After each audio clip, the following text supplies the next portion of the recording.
All right, so going to the first test, we have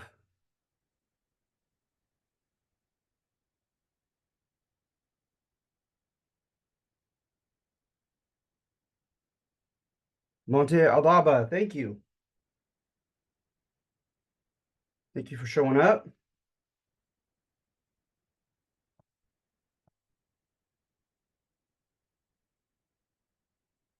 Right. So in sharing the screen, oops, wait, no, that's not it. The test, right? So on this, right, I have quite a few that you're actually choosing the wrong answer. All of them except, but, etc. Okay. And I meant it to reinforce what you've learned when you see 3 or 4 of the options that are correct, to help kind of subconsciously remind you of the data that you've learned. Considering the 19th century British European criteria, um, which Native American achievements likely impressed them? A is impressive, but it doesn't meet their 5 criteria, does it? Their wisdom in hunting and gathering, no, right? But look at C, manipulation of the environment by a complex society. That's the one you want to pick. All right. Charles C. Mann, remember I have that on number 2. So many of these, right, are found right in the handouts. You just got to reread them and look through them. But number 2, Charles C. Mann, you have the thesis that the Native Americans fared very well as far as the Europeans, subjective criteria for civilized status, what you see at C. The Olmec, known as the mother culture by 1800 BC, La Venta and San Lorenzo, manipulation of the environment, complex society, urban society, intellectual and artistic pursuits. Absolutely, that's all true. All right, and as is number 4, I have too many truths, but yeah, that one's true as well. Then evidence for some of these signs, these so-called signs of civilized cultural evolution, right? A lot of them are going to be found first, according to the narrative that's been alive and well for a while, is ironically in the arid, dry Southwest. Okay, but notice I said there have been recent discoveries of the Adena, Adena, and that could change the narrative because their dates keep going further and further back with the Adena along the Mississippi. But until then, we contend that the Pueblo, right, the Hohokam and the Anasazi, the ancestors of the Navajo, were first. All right. Let's see here. Which one is false regarding the Spanish sources? So Las Casas. And this comes right out of the handout, right? He takes things out of context, he exaggerates, but he clearly wants to sorry, I'm a terrible the button does not lead anywhere. That's strange. Someone's having a hard time joining us. I'm not sure about her use of the word button. It's just a URL that you should be able to hit. Castillo, his true account of the conquest. Yes, that is true. Sahagún, his sympathy for the Aztec. Did he insist that they continue with their religion? No. That's one that doesn't fit because remember we went over that quote of his where he blames the devil for them sacrificing their children to the rain god, and of course insists that they become Roman Catholic Christian. Number 7, the Black Legend handout asserts that Columbus, the very first one, remember that he almost felt compelled to do the dirty work for these merchants to escape poverty for himself and for his family. The old world context back in Europe, right? Particularly the rat race in the Orient and the Reconquista. So the Renaissance encouraged pursuit of knowledge. Yes. A barbaric, almost capitalist system opened up. Right. Many conquistadors were the younger sons of hidalgos who themselves fought against the Moors and received privileges and powers and honors. Absolutely. So it'd be all the above. Native Iberians are depicted in classes having developed farming, metallurgy, foreign trade works, institutions of school and government, etc., without the aid of foreign colonizers, trading partners, or immigrants. Of course not. Remember, I made just the opposite argument. As far as a special path of Spain, I think on this one, point to the fact that Rome conquered and held Spain or Hispania, initiated a legacy of religious intolerance and autocratic rule. Yeah, but they're picking and choosing there. Rome had a republic. Rome allowed a myriad of different religions to exist underneath their empire as long as they paid their taxes and so forth. So that one's a little bit manipulative, but that is a narrative. Point to the Umayyad Caliphate. Absolutely. Point to the fact that only Spain consisted of a confederation of monarchies without any tradition and local autonomy or democratic participation. No, that's not true. Yeah, C is not true.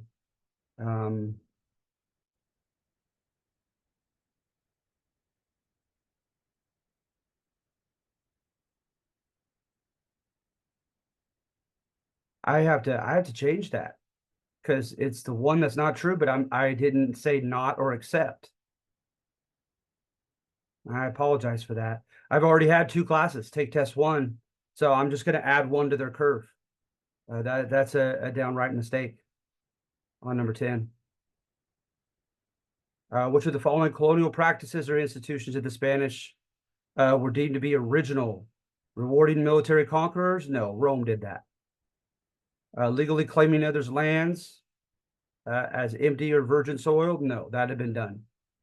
Forcing subjugated peoples to some form of tribute? Oh, that's as old as time. None of these were deemed to be original at all. D.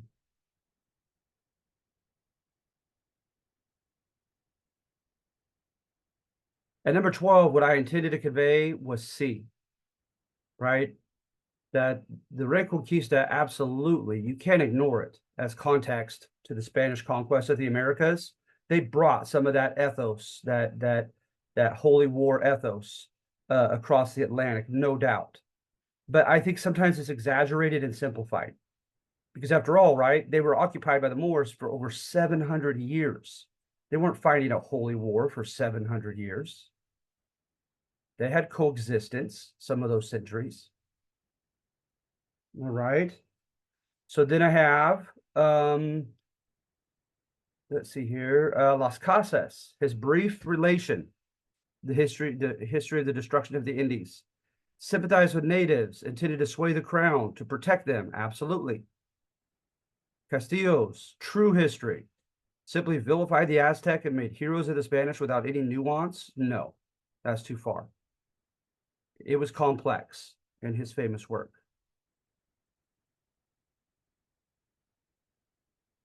The Fall of Tenochtitlan, the portrayal of Aztec fatalism. Absolutely. They have a book on it, translated into Spanish.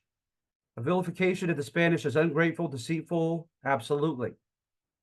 Great man drama between Cortez and Moctezuma. Absolutely.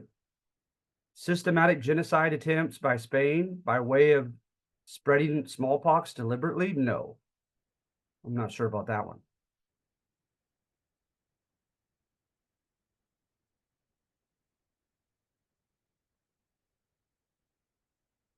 Number 16 is a bit redundant. Was challenged in its historical accuracy regarding details, but defended in its general negative depiction of the Spaniards. Yes. The Black Legend vilifies the Spaniards as anti-models. Yes, I've said again and again. Is supported by works by Las Casas and Sahagún. Yes. Has been attributed to the English and later American desire to justify incorporation of Spanish lands. Yes.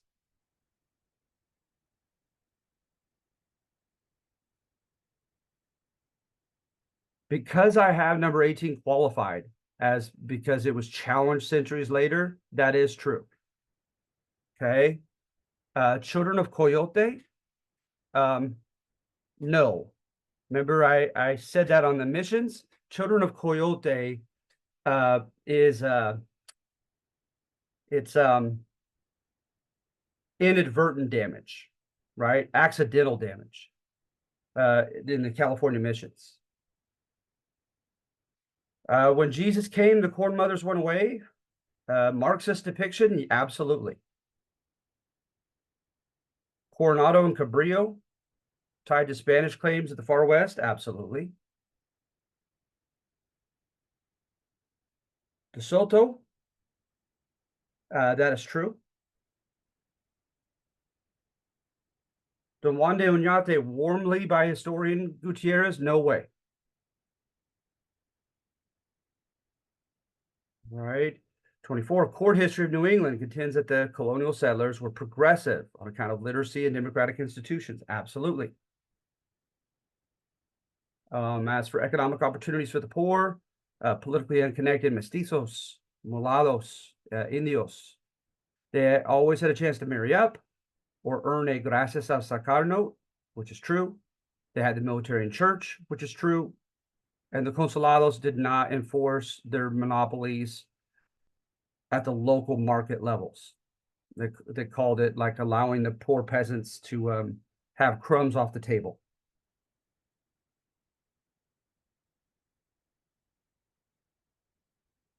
What wasn't used to contend that the Spanish had a rigid pigmentocracy. Look at the last one. Even if earning enough money to pay their market price, Negro slaves were seldom allowed to gain manumission. That is not true. I made just the opposite point.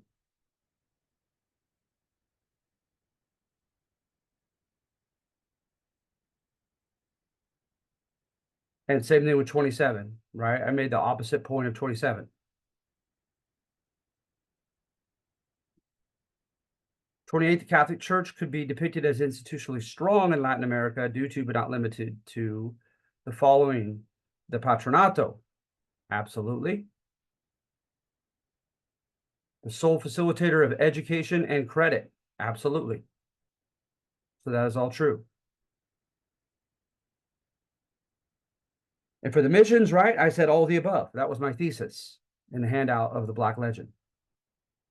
A little bit of court history, a little bit of post-civil rights conflict history, a little bit on agency, and a little bit on inadvertent damage. Those seem to have been the major trends of historiography, of like the art and science of history and how they wrote. What was not used when we did the English comparison to support Whig history, that they hate tyranny and they love liberty and they insist upon democratic participation in government, etc. The very last one, the claims and actions of King Charles I. He claimed divine right to rule. He shut down Parliament. Yeah, those things do not support Whig history. What supports Whig history is their response to him. They're going to end up beheading him.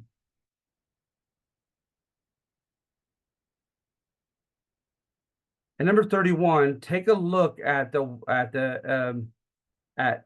Fisher, Fischer, David Hackett Fischer, and his section, I think it's section 2, on the English colonial comparison, and see how I depict Virginia.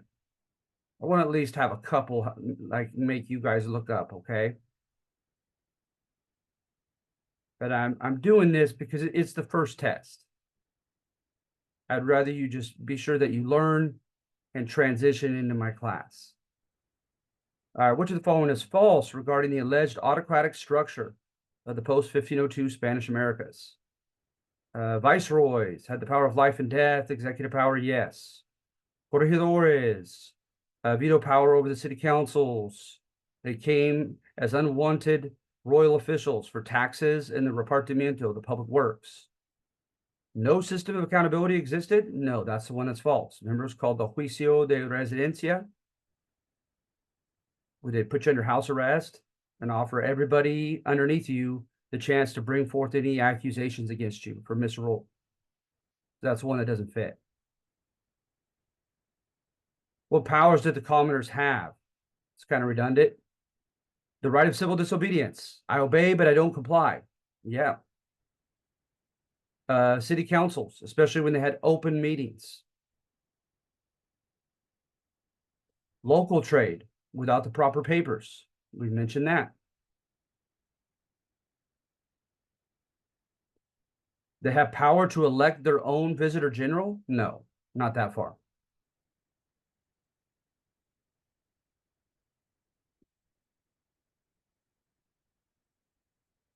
Which of the phone is false?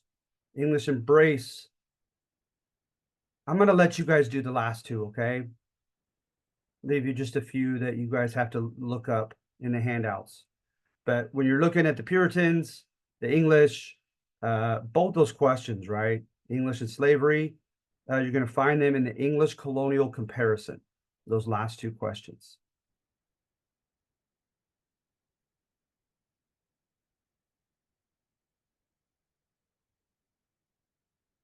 All right. And then somewhat briefly,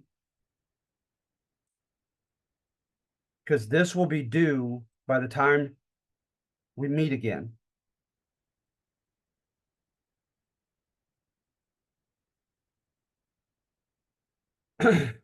Very simple. All right.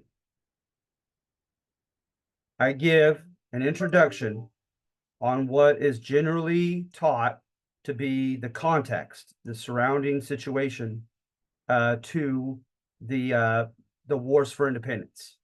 Okay. And by the way, since this is not a U.S. history class and there's so much U.S. in the first four, I'm going to go over a little bit more on the Latin American ones. Okay. You had, right, about 1808, when things are really heating up with Napoleonic France and everything back in Europe. You had a tendency in Querétaro in Mexico, in Valparaiso, Chile, not Buenos Aires. Buenos Aires, Argentina was very conservative, but they had another city that was not. And Caracas, Venezuela, you would have these salons, right?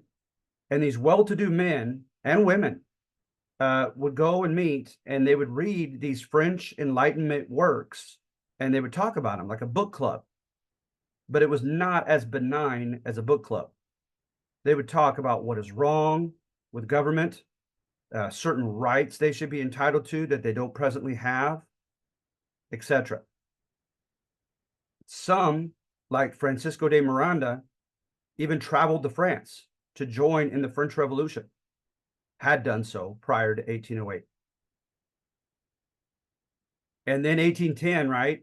They break up the meeting, or they're on their way to arrest the members of the Querétaro, Mexico salon, because they said they were conspiring. And then that was true. So Miguel Hidalgo, the priest in Dolores, Mexico, comes out and rings the church bell and puts out his grito, his shout, and says, "Now's the time, guys, now or never." And he spoke of many things at the salons, but he didn't have an actual constitution written out. However, his successor, because he's going to end up losing in battle eventually, and he is going to be defrocked as a priest and shot and killed, executed. All right. And so another priest takes his place, and they meet at a place called Chilpancingo, right there in red. And look what they have here. Sovereignty should reside in the people. Remember, sovereignty, right, is the source of authority. Power is when you're on top of somebody and you're holding them down, right? Authority is when they stop fighting and say, okay, I'll let you be over the top of me.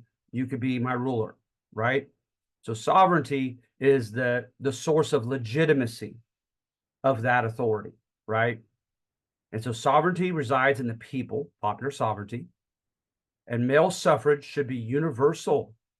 That includes the mestizos, of course, we don't say it anymore, but the mulattoes, the negros, okay, all men without exception, all caste systems abolished, government monopolies abolished. All right. And what they don't have at Chilpancingo, the only thing they didn't have that arguably was also radical, that the priest spoke about and contended that he wanted to do, is kind of like Thomas Jefferson. He wanted to have like almost completely autonomous villages that are run democratically, and they decide, right? They decide how to allocate the resources, and it's to be by need instead of by merit. So everyone gets fed. A fancy word for that later on in the industrial era, like a democratic, decentralized form of Marxism, is called syndicalism, SYNDICALISM. And it was kind of like an early syndicalism.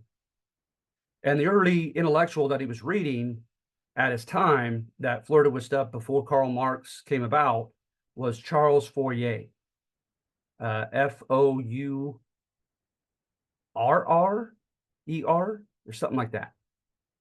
That Charles Fourier, that was his ideas that I think that Miguel Hidalgo was flirting with. Okay, so notice how far to the left that is, right? And oh, by the way, with the villages collectively owning their own land, right?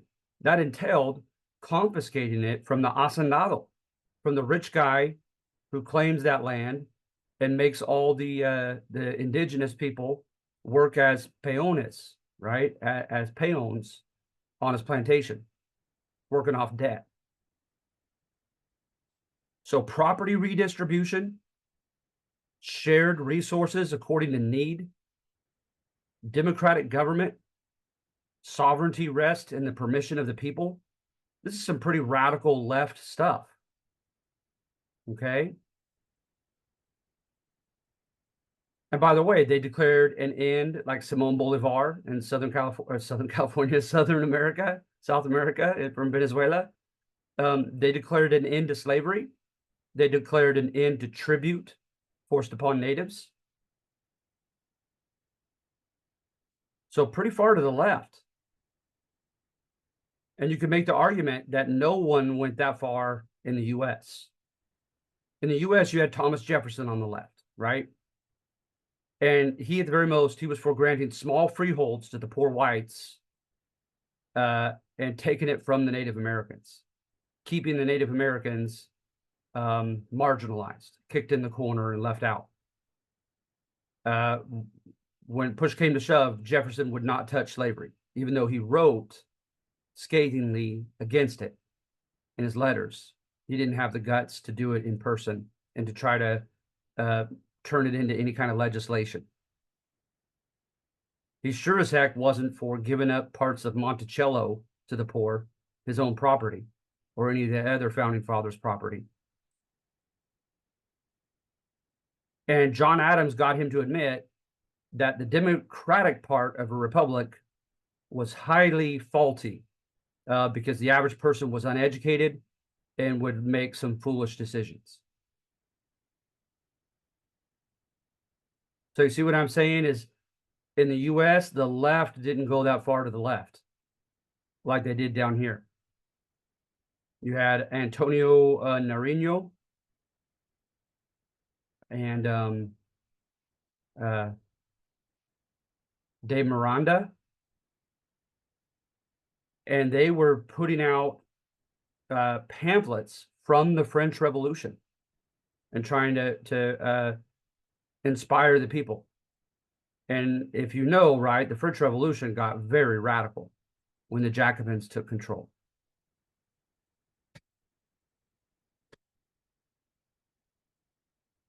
So therefore, right, what's going to happen is the founding fathers, with this kind of conservative consensus. What do I mean by that? The liberals and conservatives agreed, we're not touching slavery. We're not touching citizenship for all men. We're not touching the end to the marginalization of Native Americans. We're not touching the end to the marginalization of women. We're not into redistribution of property. We're not into local democratic rule. Right? At the Constitution Convention, they're gonna establish a very centrally strong government in their federal republic.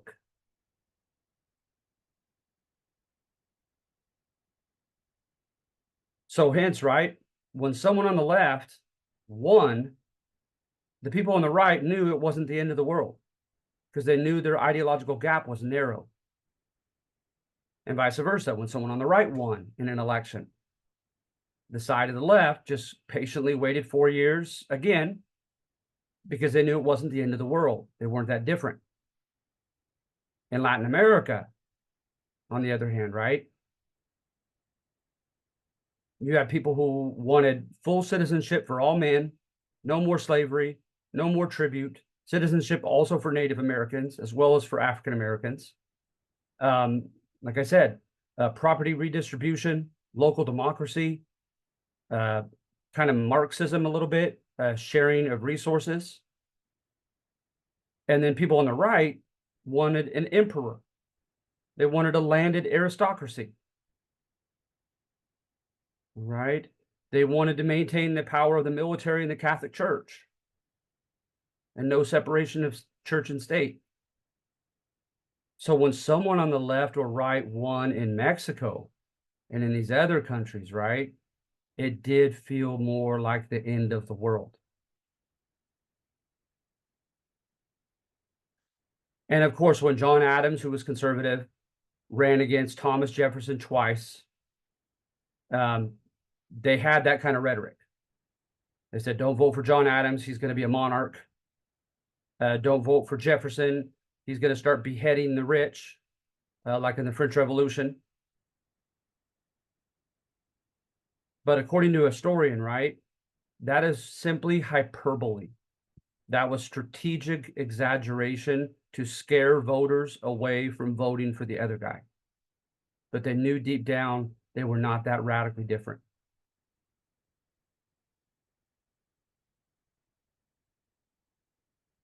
Now, of course, the U.S. is going to have a civil war down the road to deal with slavery. It's going to take a long time to enfranchise Native Americans and women. So America just kicked those problems down the road for future generations to have to resolve. But the Latin Americans, including the Mesoamerican Mexicans, they had more audacity. They had more idealism and wanting to improve the world. They addressed those issues that needed to be addressed of equity, of fairness, and social justice right off the bat. But they paid for it, right? Because it's going to bring about instability. Because the left and the right can't tolerate each other. All right, so any questions?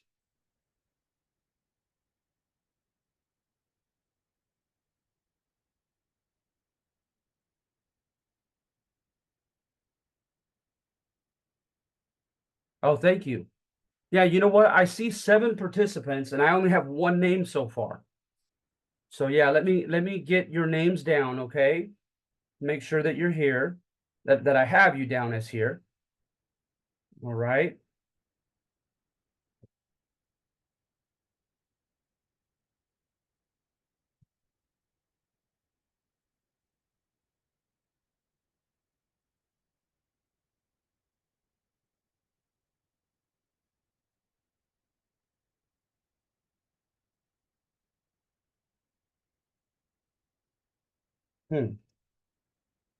There we go.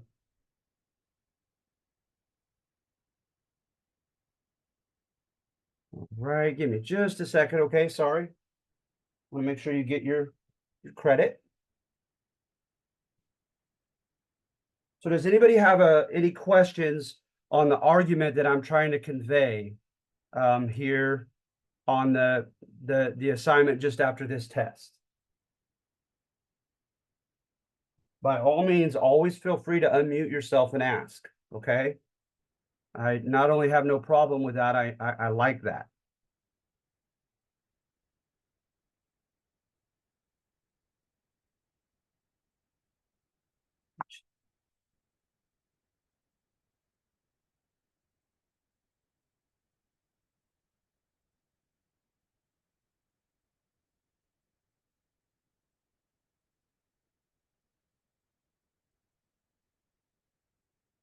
Okay, I have you all down. Okay.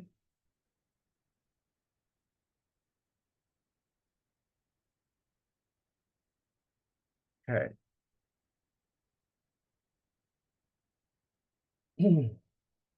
All right, you guys. I have you all down. I hope you feel prepared for the test as well as for the subsequent assignment, the first assignment pertaining to test 2.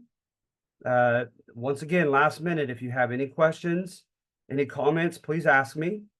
Otherwise, I'm going to go ahead and let you go.